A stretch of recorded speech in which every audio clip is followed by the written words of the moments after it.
பிரபல யூடியூபர் மாரிதாஸ் கைது. நேத்து செய்தி. என்னப்பா நீங்கள்லாம் வலதுசாரிகளை எதிர்த்துக்கிட்டு இருந்தீங்க, திடீர்னு மாரிதாஸுக்கு ஆதரவா பேச உட்காந்துருக்க அப்படின்னா, இது மாரிதாஸுக்கு ஆதரவான பதிவில்ல. முன்னெப்போதும் இல்லாத அளவுக்கு ஊடகத்தில, கருத்து சுதந்திரத்தில மிக நெருக்கடியான ஒரு சூழல தமிழக வெற்றிக் கழகம் அரசு ஏற்படுத்திக்கிட்டு இருக்கு. அப்படிங்கிற செய்தியத்தான் நம்ம இப்போ பேச போறோம். வெறும் மாரிதாஸ் மட்டும் இல்ல. அதுக்கு முன்னாடி தோழர் அதர்மம் மனோஜ் அவர்களோட அதர்மம் சேனல் யூடியூப் தளத்திலிருந்து நீக்கப்படுது. சேனல் டெலீட் செய்யப்படுது. இதுவரைக்கும் அவர் எவ்வளவோ கடுமையான விமர்சனங்களை நாம் தமிழர் கட்சி மீது வச்சு மிக கடுமையாக பேசிக்கிட்டு இருந்திருக்காரு. பாஜக பார்ப்பனியத்தை எதிர்த்து கேள்வி கேட்டு இருந்திருக்காரு. ஆனால் பாஜகவும் நேரடியாக இங்கே ஆட்சியில் இல்லை. ஒருவேளை பாஜக நினச்சிருந்தா ஒன்றியத்திலிருந்தே சேனல் மீது நடவடிக்கை எடுக்கலாம். நாம் தமிழர் கட்சி கையில் அதிகாரம் இல்லை. அதனால் அவங்களால எதுவும் பண்ண முடியல. முயற்சிகள் மேற்கொள்ளப்பட்டுச்சு. ஆனால் இப்போது தமிழக வெற்றிக் கழகம் சொல்லப்போனால் தமிழக வெற்றிக் கழகம் ஆரம்பித்த உடனே பல முற்போக்காளர்கள், பெரியாரிய அமைப்புகள் பெரியாரிய சிந்தனை கொண்டவர்கள்லாம் அம்பேத்கரிய சிந்தனை கொண்டவர்கள்லாம் கொஞ்சம் நிதானமாக பார்ப்போம் அப்படின்னு காத்துக்கிட்டு இருந்த நேரத்தில் தோழர் அதர்மம் மனோஜ் தான் வெளிப்படையாக விஜய் அவர்களை ஆதரிக்க வேண்டியது கருஞ்சட்டைகளோட கடமை அப்படின்னு சொல்லிட்டு பதிவு போட்டார். ஆதரவு கருத்தை நீட்டினார். ஏன்னா இங்கே திமுகவுக்கு மாற்று அப்படிங்கிற இடத்துல சீமானோ பாஜகவோ சங்கிகளோ இடம் பிடிக்கிற இடத்துல தமிழ் தேசியமும் திராவிடமும் தந்தை பெரியாரும் மேதகமும் தங்களோட இரு கண்கள் அப்படின்னு சொல்லிக்கிட்டு வர தமிழக வெற்றிக் கழகம் இருக்கிறதுல தப்பு இல்லை. ஒரு மாற்றா அப்படிங்கிற அவங்கள நம்ம தொடர்ந்து விமர்சித்து ஒரு நெறிப்படுத்தணும். ஒரு மாற்றுங்கிற இடத்துல அவங்களுக்கு இவங்க பரவாயில்ல அப்படின்னு ஆதரித்தவர் தோழர் மனோஜ். தோழர் மனோஜோட கொள்கை பிடிப்பு சொல்லப்போனால் யூடியூப் தளத்தில் இயங்குகிற பல முற்போக்கு சக்திகளில் நமக்கு ரொம்ப பிடிச்ச ரொம்ப உறுதியான கொள்கை பிடிப்புள்ள தோழர் தோழர் அதர்மம் மனோஜ். அவரோட சேனல் முடக்கப்பட்டிருக்கிறது அப்படிங்கிறது பெரிய அதிர்ச்சியான ஒரு செயலாக இருக்குது. பெரிய அளவில் தமிழக வெற்றிக் கழகத்தை அவர் பெரிய காட்டமான விமர்சனங்களை சீமான விமர்சித்ததோடெல்லாம் கம்பேர் பண்ணால் அவர் விமர்சிக்கவே இல்லை அப்படின்னு தான் சொல்லணும் விஜய் அவர்களை. ஆனால் அவரோட சேனல் முடக்கப்பட்டிருக்கு. அதுக்கும் முன்னாடி இப்போ திராவிடர் பெரியார் கழகத்தோட தோழர் மணியமுதன் இருக்கார்ல, கருஞ்சட்டைப்படை சேனல் நடத்துவார்ல, அவங்க ஒரு இயக்கம் வச்சுருக்காங்க. அந்த இயக்கத்தோட இன்ஸ்டாகிராம் பேஜ் முடக்கப்பட்டிருக்கு. தோழர் மைனர் யூடியூப் ரூட்டர்ஸோட ஃபேஸ்புக் பேஜும் கூட ஏதோ முடக்கப்பட்டதாக நம்ம கேள்விப்பட்டோம். இதுக்கெல்லாம் முன்னாடி தோழர் மணியமுதனோட கருஞ்சட்டைப்படை 2.0 மீடியா சில தனிப்பட்ட அந்த தன்னைத்தானே அம்மான்னு சொல்லி சுற்றிட்டு இருந்துச்சு. ஒன்று அன்னபூர்ணியா ஏதோ ஒன்று சொல்வதெல்லாம் உண்மையில் தன்னை பெரிய கடவுளின் அவதாரம்னு இப்போ சொல்லிக்கிட்டு இருக்கு. அது ரிப்போர்ட் அடித்து அந்த சேனல் அவரோட சேனல் முடக்கப்பட்டுச்சு. கிட்டத்தட்ட தோழர் மணியமுதனோட சேனல் 2 தடவை முடக்கப்பட்டு மறுபடியும் 3வது தடவையாக இப்போ மறுபடியும் புது சேனல் ஒன்று ஆரம்பித்து இயங்கிக்கிட்டு இருக்கு. இப்படி முற்போக்கு தளத்தில் அது கடந்த ஆண்டுன்னு நம்ம வச்சுக்கிட்டா கூட இப்போ சமீபத்தில் தமிழக வெற்றிக் கழகம் பதவியேற்று கிட்டத்தட்ட 1 மாதம்தான் நிறைவடைய போகுதுன்னு நினைக்கிறேன். நிறைவடைஞ்சிருக்குன்னு நினைக்கிறேன். இன்னும் கூட முழுசாக இல்லை, 10ஆம் தேதி வரல. அதுக்குள்ளே முற்போக்கு சக்திகள் ஒரு அரசை விமர்சிக்கக்கூடிய சக்திகள் மீது இவ்வளவு கடுமையான ஒரு எதிர்வினையை, பழிவாங்கல் நடவடிக்கையை, அரச பயங்கரவாதத்தை தமிழக வெற்றிக் கழகமும் மாண்புமிகு முதலமைச்சர் விஜய் அவர்களும் செயல்படுத்திக்கிட்டு இருக்காங்க. மாண்புமிகு அப்படிங்கிற அந்த வார்த்தைக்கு ஏற்றாற் போல இவங்களோட ஆட்சியும் அரசும் செயல்படலை அப்படிங்கிறத தான் நம்ம பார்க்க வேண்டியது இருக்குது. மிக வருத்தம் அளிக்கக்கூடிய அரச பயங்கரவாதத்தை எப்போதை விடவும் நம்ம தீவிரமாக எதிர்த்து நிற்க வேண்டிய இக்கட்டான காலகட்டத்தில் இருக்கிறதா தான் நம்ம இப்போ உணர்ந்துக்கிட்டு இருக்கோம். நேற்று திராவிடர் பெரியார் கழகத்தோட சேனல் அப்படின்னா நேற்று அதர்மம் மனோஜ், இன்றோ நாளையோ நம்ம சேனலாக கூட இருக்கலாம். முற்போக்கு தளத்தில் இயங்கக்கூடிய தோழர்கள் இது குறித்து பெருசாக அரச பயங்கரவாதத்தை எதிர்கொள்ளணும், இதெல்லாம் நடக்கும், எல்லாத்தையும் உணர்ந்து தான் நம்ம உள்ளே வந்தோம் அப்படின்னாலும் கூட ஒரு உழைப்பு, பல வருட உழைப்பு மக்கள்கிட்ட ஒரு போய் சென்று சேர்ந்திருக்கோம், இளைஞர்கள்கிட்ட போய் சென்று சேர்ந்திருக்கோம், தொடர்ச்சியாக சில விஷயங்களை பேசிக்கிட்டு இருக்கோம்.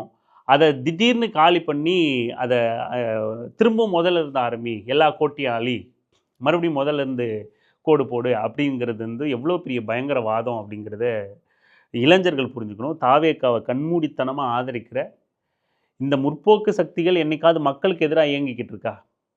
மக்களுக்கு ஆதரவான தளங்களில் தானே இயங்கிக்கிட்டு இருக்காங்க. எந்த அரசு இருந்தாலும் இயக்கங்களும் முற்போக்கு சக்திகளும் தொடர்ந்து மக்களுக்கு ஆதரவான நிலைப்பாட்டிலிருந்து அரசை கேள்வி எழுப்புறதோ, பாசிச சக்திகளை கேள்வி எழுப்புறதோ, பண்பாட்டு தளத்தில் சாதிக்கு எதிரான களமாடலை நிகழ்த்திக்கிட்டு இருக்கிறதோ இதைத்தானே தொடர்ந்து செஞ்சுக்கிட்டு இருக்காங்க. இப்படி மக்களுக்காக இயங்கக்கூடிய சக்திகளை ஒரு ஒரு அரசு முடக்குது அப்படின்னா அது மக்களுக்கான அரசாக இருக்க முடியுமா? எப்படி இருக்க முடியும்?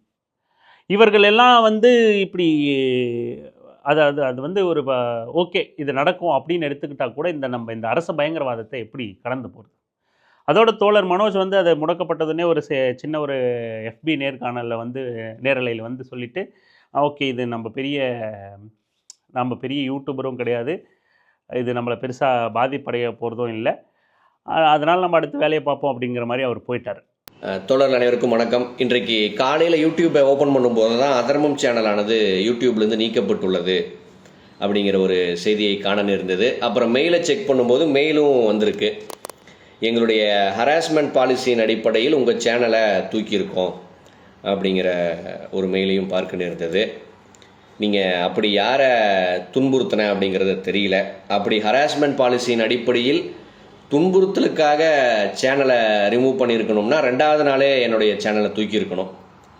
ஏன்னா சேனல் ஆரம்பித்த 2வது நாளே அண்ணன் சீமான் அவர்களை துன்புறுத்த ஆரம்பித்தேன். அது ஒரு கட்டத்தில் உச்சபட்ச துன்புறுத்தல், இது மனித உரிமை மீறல் அப்படிங்கிற அளவுக்கு சீமானை துன்புறுத்தியிருக்கேன். அப்போதெல்லாம் இந்த சேனலானது நீக்கப்படலை. ஆனால் இப்போது விஜயை பேச ஆரம்பித்த சில வாரங்களில் இப்படி ஒன்று நடந்திருக்கு.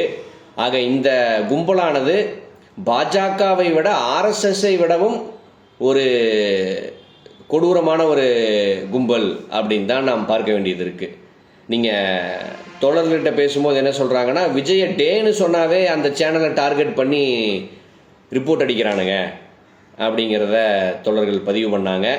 நமக்கு என்னன்னா, நம்ம யூடியூபரும் கிடையாது, இந்த சேனல் தான் நம்முடைய அடையாளங்கிறதும் கிடையாது. இன்னும் சொல்ல போனாங்க, நானே பல நாள் கழித்து நேற்று தான் ஒரு வீடியோவாக அதில் அப்லோட் பண்ணேன். இன்றைக்கி ஓப்பன் பண்ணி பார்க்கும்போது ரிமூவ்டுன்னு வருது. நமக்கு அது ஒரு பிளாட்ஃபார்ம், அவ்வளோதான். அங்கே இல்லாட்டி ஃபேஸ்புக்கில் பேசுவேன், இன்ஸ்டாவில் பேசுவேன், நாளைக்கு அங்கேயும் பிளாக்கா மறுபடியும் இன்னொரு அக்கௌண்ட் ஓப்பன் பண்ணி பேசிகிட்டே தான் இருப்போமே ஒழிய இதெல்லாம் நம்மை தடை செய்யாது. இதை சர்வசாதாரணமாக எடுத்துக்கக்கூடிய அளவுக்குத்தான் இதற்கு நாம் கொடுக்கக்கூடிய மரியாதை. தோழர் மனோஜ் வந்து தொடர்ந்து இயங்கணும். அவர் பெரிய இந்த சமூக வலைதளம் மீது பெரிய நாட்டம் இல்லாமல் ஒரு ஒரு ஒரு ராவான கொள்கைவாதியாகவே இருப்பார். போனால் போகுது அப்படிங்கிற மாதிரி இருப்பார். ஆனால் தோழர் மனோஜ் வந்து தீவிரமாக ஒரு ஆண்டுக்கு 2 ஆண்டுக்கு முன்னாடியெல்லாம் வந்து தீவிரமாக வந்து மற்ற எல்லாரையும் முற்போக்கு சக்திகள்லாம் சமூக வலைதளங்களில் உள்ளே கொண்டு வரணும், அவங்களுக்கு உதவணும், அவங்கள சேனல் ஆரம்பிக்க வைக்கணும், அவங்களுக்கு எடிட் பண்ணி கொடுக்கணும். வெறும் பிற்போக்கு சக்திகள், வலதுசாரிங்கிற பிற்போக்குவாதிகளே நிறைஞ்சு கிடக்கிறாங்க இந்த சமூக வலைதளம், எதிர்காலம் இதுதான் அப்படிங்கிற நேரத்தில் இவங்க மட்டுமே இந்த தளத்தில் இருக்கும்போது இது மிக ஆபத்தான ஒரு தலைமுறையை உருவாக்கி விட்டுரும் அப்படின்னு பல பேரை இந்த சமூக ஊடகங்களில் கிரியேட்டர்ஸாக உருவாக்க மிக பெரும் முயற்சி எடுத்தவர், தன்னோட சொந்த பணத்தை செலவு செஞ்சவர், தன்னோட சொந்த பணத்தை செலவு பண்ணி எடிட் பண்ணி தரேன் வந்து சேனல் ஆரம்பிங்க அப்படின்னு சொன்னவர், தன்னோட சொந்த பணத்தை 50,000 ரூபாய் பரிசு தரேன், நீங்கள் ஒரு குறும்படம் மாதிரி எடுத்து அனுப்புங்க, பேசி அனுப்புங்க, அரசியல் நிகழ்வு குறித்து 2 நிமிஷம் 3 நிமிஷம் பேசி அனுப்புங்க அப்படின்னு திமுக பேச்சு போட்டி நடத்துறதுக்கு முன்னாடியே அதர்மம்ங்கிற சேனல் வந்து தோழர் மனோஜ் வந்து ஒரு பேச்சு போட்டியை அவரால் இயன்ற பொருளாதார பலத்தோடு அவர் முன்னெடுத்து பல தோழர்களை உருவாக்கணும் அப்படின்னு முயற்சி செஞ்ச தோழர், இப்படி எல்லாரையும் உள்ளே வரணும்னு ஊக்குவித்த தோழர் வந்து அது மீது பெரிய நாட்டம் இல்லாத போனால் போகுது அப்படிங்கிற மாதிரியும் வீடியோ போடாமல் இருக்கிறதும் அந்த மாதிரி செய்யக்கூடாது அப்படின்னு நம்ம ஒரு வேண்டுகோளாகவே தோழருக்கு நம்ம வச்சுக்க கடமைப்பட்டிருக்கோம். இந்த அரச பயங்கரவாதத்தை எதிர்த்து எல்லாரும் தோழரோட துணை நிற்கிறோம் அப்படிங்கிறதையும் தெரிவிச்சுக்கிறோம். இந்த மாதிரியான சம்பவம் இனி ஒருத்தருக்கு நிகழக்கூடாது, இனி ஒரு முற்போக்கு சேனலுக்கு நிகழக்கூடாது அப்படிங்கிறதையும் உறுதியாக எங்கே வெளிப்படுத்த கடமைப்பட்டிருக்கோம். மாரிதாஸ் மீது எடுக்கப்பட்ட நடவடிக்கையும் கூட, மாரிதாஸ் எதிர்கருத்து கொண்டவராகவும் எதிர் சிந்தனை கொண்டவராகவும் நமக்கு எதிரான நிலைப்பாட்டில் இருக்கக்கூடிய நபராக இருந்தாலும் கூட தொடர்ச்சியாக தமிழக வெற்றி கழகத்தையும் அதன் தலைமையையும் அதன் அமைச்சர்களையும் கேள்வி எழுப்பினதன் மூலமாக முன்பெல்லாம் பெரிய அளவில் அவதூறுகள் வந்து பரப்புவாங்க இவங்க வலதுசாரி கும்பல்லாம் பிற்போக்கு சக்திகள்லாம் அவதூறுகளையும் இல்லாததையும் பொல்லாததையும் வந்து பரப்பிக்கிட்டு இருப்பாங்க. இப்போ உள்ளதை கேள்வி எழுப்பி ஒரு மாதம் ஒரு அரசை கேள்வி எழுப்புறத பொறுத்து கொள்ள முடியாமல் உடனடியாக அதுவும் திரு ஆதவ அர்ஜுனா அவர்களோட ஊழல் குறித்து அவங்க குடும்பத்தோட ஊழல் குறித்து பேசுனது தான் முக்கிய காரணம் அப்படின்னு சொல்லப்படுது. மிக மிக மோசமான போக்கு, மிக வன்மையாக கண்டிக்கக்கூடிய ஒரு செயல்பாடு இது. நம்ம வழக்கமாக திரும்ப திரும்ப சொல்லக்கூடிய ஒரு விஷயந்தான். ஆதவ அர்ஜுனா ஒரு நம்பகத்தன்மையான நபர் கிடையாது. அது ஆதவ அர்ஜுனா தமிழக வெற்றி கழகத்துக்கே மிகப்பெரிய ஆபத்தாக போய் நிற்க போகிறாரு. மேலும் இந்த இந்த மாரிதாஸ் கைதை கண்டுக்கலனாலும் கூட அதர்மம் மனோஜ் அதர்மம் சேனல் முடக்கப்பட்டதுக்கு வந்து விடுதலை சிறுத்தைகள் கட்சி வந்து தங்களோட கண்டனத்தை பதிவு செய்யணும் அப்படின்னு தார்மீகமாக அரசியல் வெங்காயம் எதிர்பார்க்குது. ஏன்னா ஒரு முற்போக்கு சக்தி, அதர்மம்ங்கிறது ஒரு முற்போக்கு சக்தி, முற்போக்கு தோழர், பெரியாரிய கருத்தியலுக்கு ஒரு பிரச்சனை அப்படின்னா வீரியமாக களத்தில் செயல்படக்கூடியவர், அம்பேத்கரிய கருத்தியலுக்கு ஒரு பிரச்சனைனா வீரியமாக களத்தில் செயல்படக்கூடியவர், தனிப்பட்ட பகையை சம்பாதிச்சாலும் பரவாயில்ல அப்படின்னு மிக உறுதியை கொண்ட கொள்கையில் உறுதியை காட்டக்கூடிய ஒரு தோழர். அவரோட ஒரு ஊடகம் வந்து முடக்கப்படுறது அப்படிங்கிறது வந்து ஜனநாயக சக்திகள் யாராலையும் ஏற்றுக்கொள்ள முடியாத ஒரு விஷயம். விடுதலை சிறுத்தைகள் கட்சி கண்டனம் தெரிவிக்கணும்.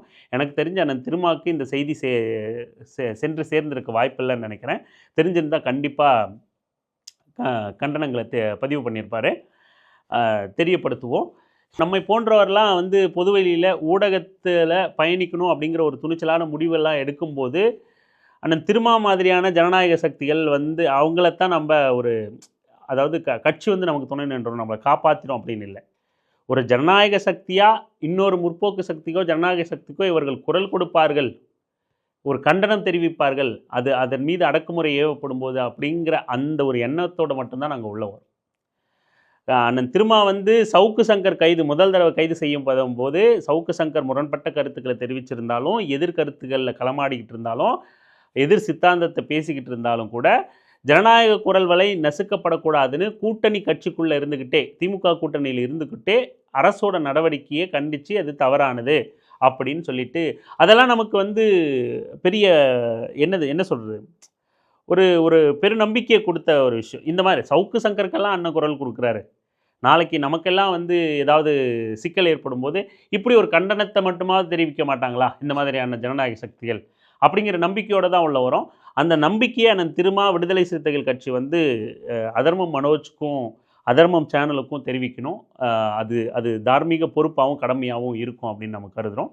அரசியல் வெங்காயம் சார்பாக தமிழக வெற்றி கழகம் தாவேகா அரசு வந்து மிக கொடூரமான ஜனநாயக படுகொலையிலையும் கருத்து சுதந்திரத்தை நசுக்கிற வேலையிலையும் குரல் வலையை நசுக்கிற வேலையிலையும் ஈடுபட்டுக்கிட்டு இருக்குது. இது மிக மோசமான பாசிசமாக பாயாசமானு கேட்டுட்டு உள்ளே வந்த தமிழக வெற்றி கழகமும் விஜய் அவர்களும் இன்றைக்கி மிக கொடூரமான பாசிச அரசாக தங்களை காட்டிக்கிட்டும் செயல்பட்டுக்கிட்டும் இயங்கிக்கிட்டும் இருக்கிறாங்க. கடுமையான கண்டனத்துக்குரியது.